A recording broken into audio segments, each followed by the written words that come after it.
जदापि मित्र प्रभु पितु गुर गेहा जाय बिना बुले हुन संदेहा। तदपि विरोध मान जह कोई तहाँ गए कल्याण न होई। यद्यपि इसमें संदेह नहीं कि मित्र स्वामी पिता और गुरु के घर बिना बुलाए भी जाना चाहिए, तो भी जहां कोई विरोध मानता हो, जिसके घर जाने से कल्याण नहीं होता, भांति अनेक सामु समुझावा भावे बसन ज्ञान और आवा। के प्रभु जाओ सो भी नहीं बुलाए, नहीं भले बाद हमारे भाई। शिव जी ने बहुत प्रकार से समझाया और होन हर वह सती के हृदय में बोध नहीं हुआ। फिर शिव जी ने कहा कि यदि बिना बुलाए जाओगी तो हमारी समझ में अच्छी बात नहीं होगी। काहे देखा हर जतन बहु रहे न दच कुमार। सिया राम दिए मोक्य गण संग तब विदा की न त्रिपुरार। सिया राम मंगल भवन मंगलहारी द्रवौषि दशरथ अजर बिहारी। शिव जी ने बहुत प्रकार से कहकर देख लिया, किंतु जब सती जी किसी प्रकार भी नहीं रुकी, तब त्रिपुरारी महादेव जी ने अपने मुख्य गणों के साथ देकर उनको विदा कर दिया। पिता भवन जब गई भवानी छत्र सा कहूं न सनमानी।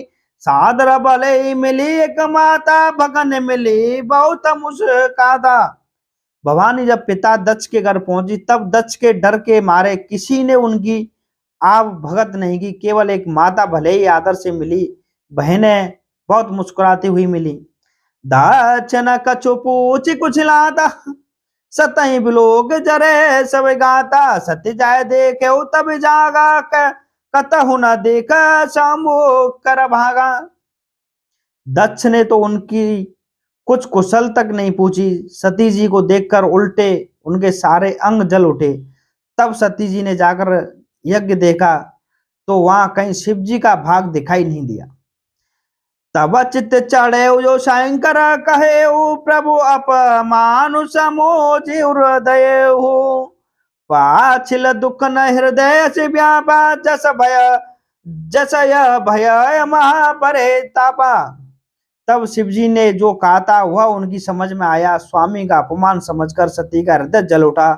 पिछला पति परित्याग का दुख उनके हृदय में उतना नहीं व्यापा था जितना महान दुख इस समय पति अपमान के कारण हुआ। जदापि जग दारुण दुखी नाना सब थे कटन जाति अवमाना। समझ सो सतहि भयो अति क्रोधा बहुविधि जनन किन्य प्रबोधा।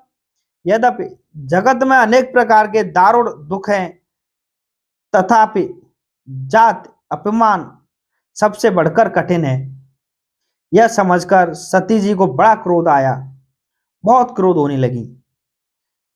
माता ने उन्हें बुलाकर उन्हें बहुत प्रकार से समझाया बुझाया। पति के अपमान से दुखी होकर सती का योगा अग्नि से जलकर जाना दक्ष यज्ञ विध्वंस